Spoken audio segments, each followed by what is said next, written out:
I'm going to ask Julianne to come up again, who will lead our next panel.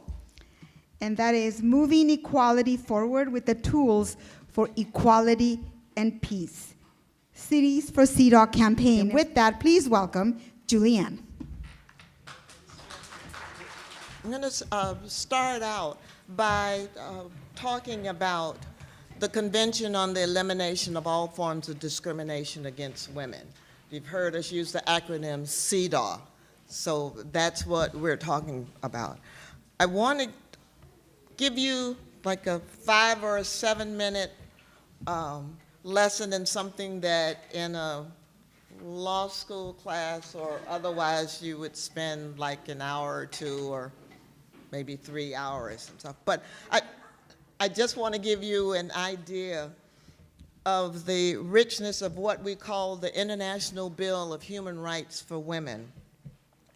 Now, let me just say from the beginning that all human rights treaties and documents protect women, because we're talking about peoples, men, women all over the world. But the Convention on the Elimination of All Forms of Discrimination Against Women specifically talks about women's issues, women, and when I say women and girls, it talks about gender equality, and this is a specific treaty that we're talking about, but as I say, the context is all of the human rights treaties, whether you're talking about torture, racial discrimination, economic, social, and cultural rights, and what have you. But for this purpose, Article 1 defines discrimination against women. It's a broad definition, so just listen. Distinction, exclusion, or restriction made on the basis of sex, which has the effect or purpose of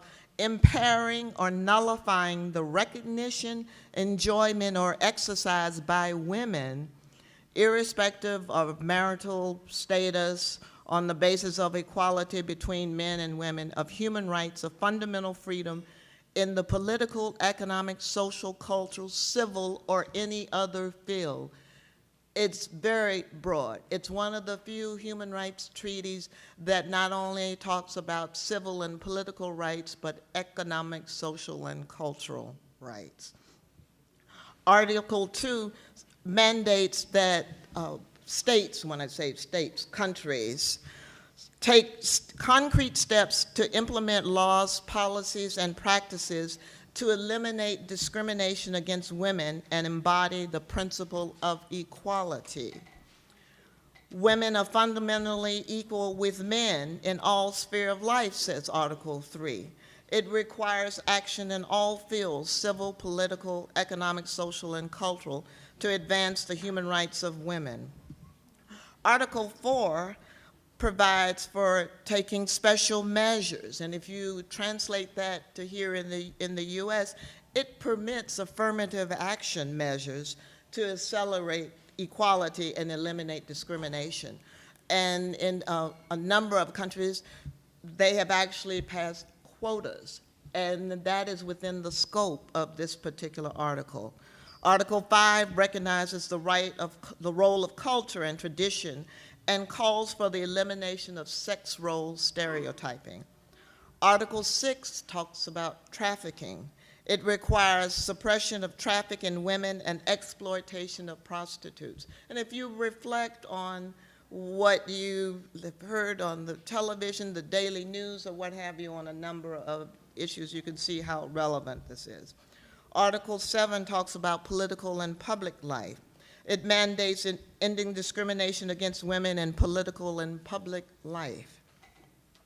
Article 8 talks about international work, and it requires action to allow women to represent their governments internationally on an equal basis with men. And if you go to some of these international meetings at the UN, you look at the number or the lack thereof of women on the delegations, or women speaking on behalf of their countries.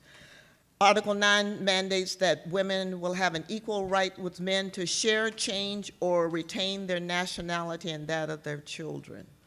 Article 10, education. It obligates equal access to all fields of education and the elimination of stereotyped concepts of the role of men and women. Article 11, employment. It mandates the end of discrimination in the field of employment and recognizes the right to work as a human right. Article 12, health. It requires steps to eliminate discrimination from the field of health care, including access to family planning. If necessary, these services must be free of charge. Just think about that. Article 13, economic and social life. It requires that women be ensured equal access to family benefits, bank loans, credits, sports, and cultural life.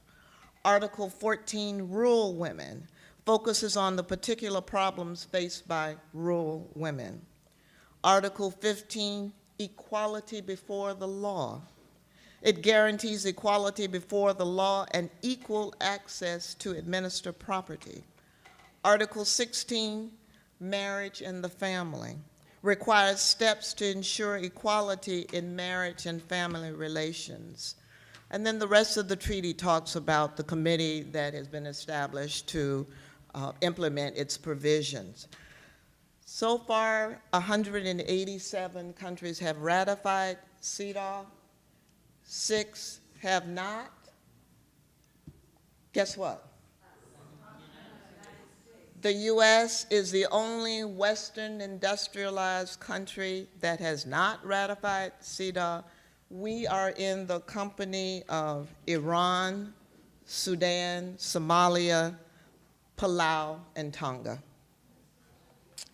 So I just wanted to quickly go through that, and as we mentioned, we've been working a number of decades to try to get the U.S. government to ratify CEDAW, and we can talk about a number of reasons that we haven't accomplished that goal. But in the meantime, that was one of the reasons that we out here in the Bay Area decided that we were not going to wait until the U.S. government ratified CEDAW, that we would take it upon ourselves to have what we call local ratification of CEDAW, and that's the 1998 city and county ordinance from San Francisco that resulted from that.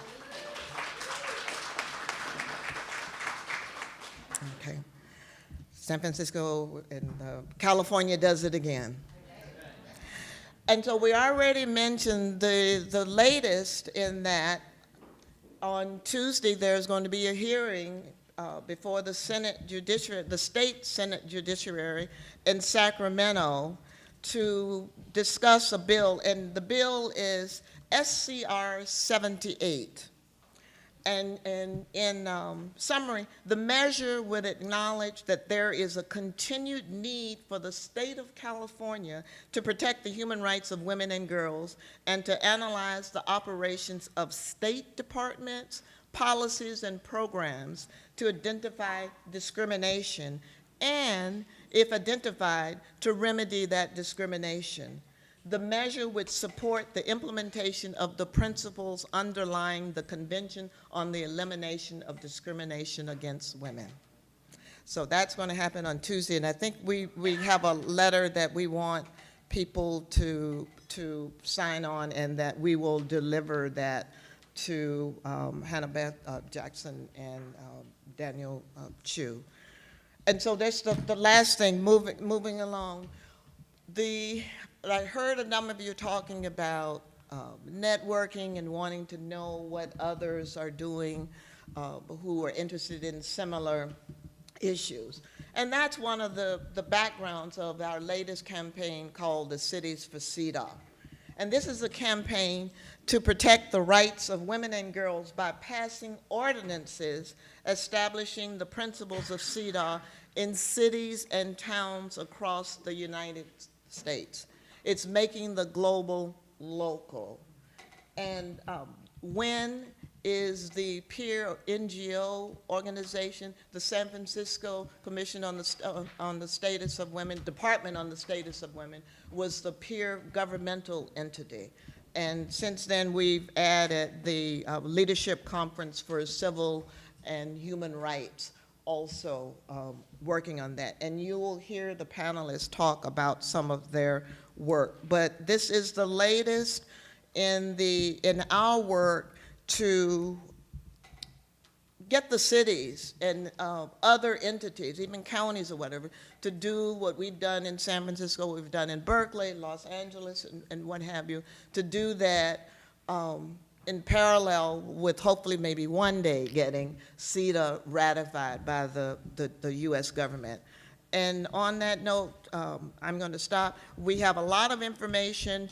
The website for Cities for CEDAW is citiesforcedaw.org. And there's a lot of information on there. We have a web blog. We have a list of resources, contacts. There's a list of cities and counties that have already passed resolutions.